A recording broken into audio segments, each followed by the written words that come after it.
Dear audience, আসসালামু আলাইকুম।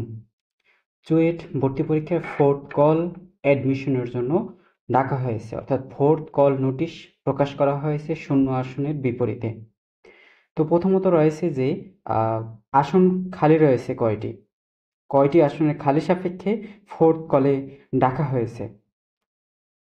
17টি আসনের বিপরীতে কিন্তু ফোর্থ কলে ডাকা হয়েছে, যেখানে ইউআরপি ডিপার্টমেন্টে বা সাবজেক্টে এখনও 17টি আসন ফাঁকা রয়েছে, যার বিপরীতে কিন্তু ফোর্থ কলে ডাকা হয়েছে।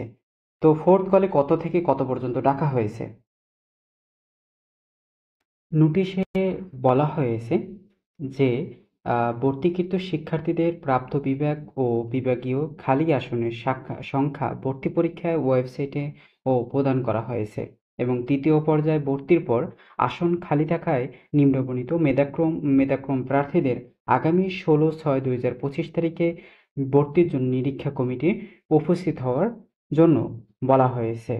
অর্থাৎ ফোর্থ কলে ডাকা হয়েছে 1801 থেকে 3000 পর্যন্ত, 2801 থেকে 3000 পর্যন্ত ডাকা হয়েছে। যে ভর্তি কার্যক্রম অনুষ্ঠিত হবে 16 তারিখে সোমবার সকাল 9টা 30 থেকে ঘটিকা থেকে বিকাল 3টা 30 পর্যন্ত কেন্দ্রীয় অডিটোরিয়ামে চুয়েটে কেন্দ্রীয় অডিটোরিয়ামে এই সময় এবং এই তারিখে এত মেরিট থেকে এত মেরিটের ভর্তি কার্যক্রম অনুষ্ঠিত হবে, অর্থাৎ ফোর্থ কল 17টি আসনের বিপরীতে। দেন বলা হয়েছে উপরোক্ত ছক অনুযায়ী মেধাক্রম ও ভিত্তিতে নিরীক্ষা কমিটি উপস্থিত শিক্ষার্থীদের আসন খালি থাকা সাপেক্ষে ভর্তি করা হবে। আসন সংখ্যার চেয়ে বেশি প্রার্থীর উপস্থিত হলে প্রার্থীদের মধ্য হতে মেধাক্রম অনুযায়ী একটি তালিকা সংরক্ষণ করা হবে।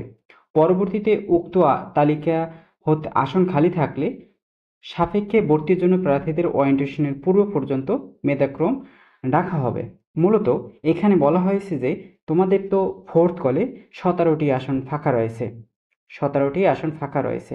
তো এখানে 2801 থেকে 3000-এর ভিতরে এই 17টি আসনের মধ্যে যদি 3000-এর আগেই যদি ফিল আপ হয়ে যায় বা ভর্তি সবাই হয়ে যায়, তো পরবর্তীতে যারা থাকবে 3000-এর ভিতরে যারা ওয়েটিং থাকবে তাদের ক্ষেত্রে কিন্তু একটি সংরক্ষিত আসন রেখে দেবে, কারণ ওয়েটিংয়ে রাখা হবে তাদেরকে।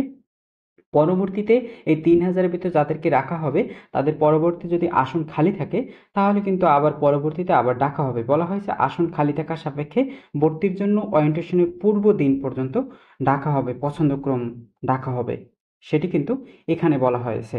এবং প্রার্থীদের করণীয় কি, যে সকল শিক্ষার্থী ফোর্থ কলে ডাকা হয়েছে তাদের করণীয় কি? পূর্বে পূরণকৃত অ্যাডমিশন অ্যাপ্লিকেশন ফর্মটি, পূর্বে যে আবেদন ফর্ম করেছো, আবেদন লগ ইন করে বা ওয়েবসাইটে যে অ্যাপ্লিকেশন আবেদন করেছিল সেটি কিন্তু অবশ্যই নিয়ে যেতে হবে, এবং নির্দেশিত অন্যান্য সকল ফর্ম ডাউনলোড পূরণ করে প্রিন্টেড কপি ভর্তির সময় নিয়ে আসতে হবে। এবং যে প্রার্থী যদি অ্যাডমিশন অ্যাপ্লিকেশন ফর্ম পূর্বে পূরণ করে না থাকে তবে ভর্তির দিন তা পূরণের সুযোগ পাবে।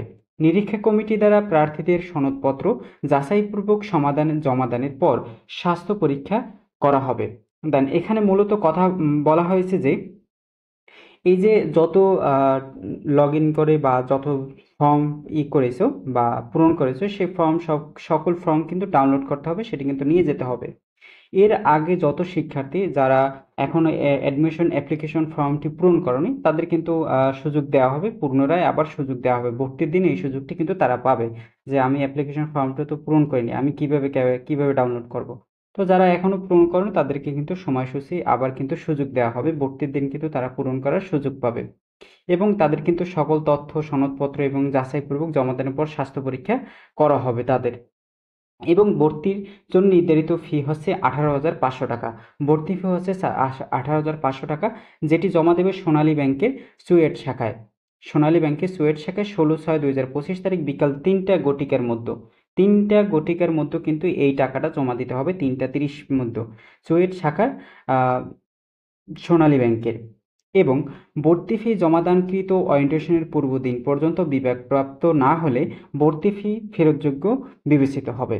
দেন এখানে মূলত কথা বলা হয়েছে যারা ভর্তি ফি জমাদান দিয়েছে তারা ওরিয়েন্টেশনের পূর্বদিন পর্যন্ত বিভাগপ্রাপ্ত না হলে ভর্তি ফি ফেরতযোগ্য হবে। এখনও যারা অনেকেই সে ভর্তি ফি জমা দেবে কিন্তু তারা সাবজেক্ট দেওয়া হয়নি বা ওয়েটিংয়ে রাখা হয়েছে, তাদের কিন্তু পরবর্তীতে আবার কিন্তু তাদের যদি তারা সাবজেক্ট পেয়ে থাকে না থাকে তাহলে কিন্তু তাদের পরবর্তীতে আবার টাকাটা ফেরত দেওয়া হবে, সেটা কিন্তু এই ফেরতযোগ্য বলা হয়েছে। দেন কি কি নিয়ে যেতে হবে সেটি হচ্ছে যে কি কি দাখিল করতে হবে ভর্তির দিন। প্রথমত রয়েছে প্রবেশ এসএসসি পরীক্ষার মূল সনদপত্রটি নিয়ে যেতে হবে এবং এসএসসি পরীক্ষার যে মার্কশিট রয়েছে মেইন কপি, মূল কপিটি যেটা রয়েছে মার্কশিট, এবং এইচএসসি পরীক্ষার রেজিস্ট্রেশন কার্ডটি নিয়ে যেতে হবে এবং এইচএসসি পরীক্ষার মার্কশিটটি নিয়ে যেতে হবে এবং শিক্ষা প্রতিষ্ঠান প্রদান কর্তৃক উচ্চ মাধ্যমিক প্রশংসাপত্র মূল কপিটি, অর্থাৎ এইচএসসি পরীক্ষা যে কলেজ থেকে দিয়েছো সেই কলেজ থেকে প্রশংসাপত্র যেটি রয়েছে মূল কপিটি, প্রধান শিক্ষক দ্বারা যে কপিটি প্রশংসাপত্র সেটি, এবং সদ্য তোলা পাসপোর্ট সাইজের রঙিন ছবি ৩ কপি নিয়ে যেতে হবে। ৩ মাসের আগে, ৩ মাসের আগের ভিতরে থাকতে হবে, ৩ মাসের মধ্যে সেই ছবিটি।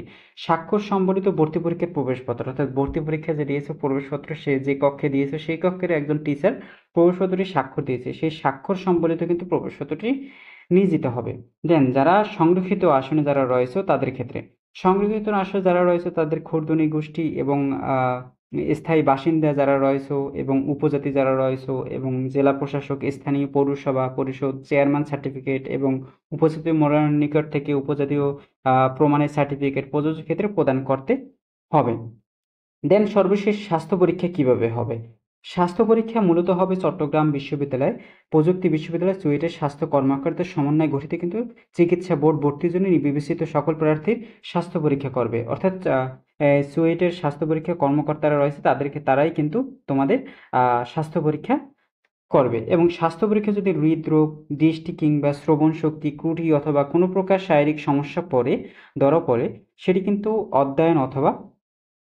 অধ্যয়ন অথবা পেশাগত কোনো শিক্ষার্থী বা শিক্ষক মণ্ডলী যাদের যদি কোনো সমস্যা হয় বা তাকে কিন্তু অনুপযুক্ত বলে বিবেচিত করা হবে, অর্থাৎ অযোগ্য বলে বিবেচিত করা হবে, তাকে কিন্তু নির্বাচন করা হবে না। তো ভর্তির জন্য নির্বাচিত প্রার্থীদের ভর্তির দিনে প্রতিষ্ঠিত ডায়াগনস্টিক সেন্টার থেকে ব্লাড টেস্ট নিয়ে যেতে হবে। অন্য বা যে কোনো একটি ডায়াগনস্টিক সেন্টার থেকে কিন্তু তোমাকে ব্লাড টেস্ট করে রিপোর্টটি অবশ্যই নিয়ে যেতে হবে। বিশ্ববিদ্যালয় কর্তৃক গঠিত চিকিৎসা বোর্ডের নিকট জমা দিতে হবে সেটি, এবং অনুযায়ী প্রয়োজনীয় মেডিকেল টেস্টের রিপোর্ট যথাসময়ে দাখিল করতে হবে। যে চিকিৎসা বোর্ডের নিকটে জমা দিতে হবে এবং প্রয়োজনীয় চিকিৎসা বোর্ডের সিদ্ধান্ত অনুযায়ী যে টেস্টটি রয়েছে রিপোর্টটি সেটি কিন্তু অবশ্যই জমা দিতে হবে। বোর্ডের নির্দেশনা মোতাবেক জমা দিতে হবে। মেডিকেল টেস্টের দিন চশমা ব্যবহারকারী সকল শিক্ষার্থীদের তাদের কিন্তু চশমা সাথে নিয়ে যেতে হবে। যারা চশমা ব্যবহার করে তাদের কিন্তু সাথে চশমাটি অবশ্যই নিয়ে যাবে। স্বাস্থ্য পরীক্ষার জন্য নির্ধারিত ফর্ম ডাউনলোড করা যেতে পারে, অর্থাৎ এই যে তোমাদের admission suit ACBD dot log in করে স্বাস্থ্য পরীক্ষার একটি ফর্ম রয়েছে, সেই ফর্মটি অবশ্যই ডাউনলোড করে সেটি ফিল আপ করে সেটি কিন্তু প্রিন্ট করে অবশ্যই নিয়ে যাবে। অবশ্যই এটি কিন্তু তোমাদের গুরুত্বপূর্ণ স্বাস্থ্য পরীক্ষার দিনে।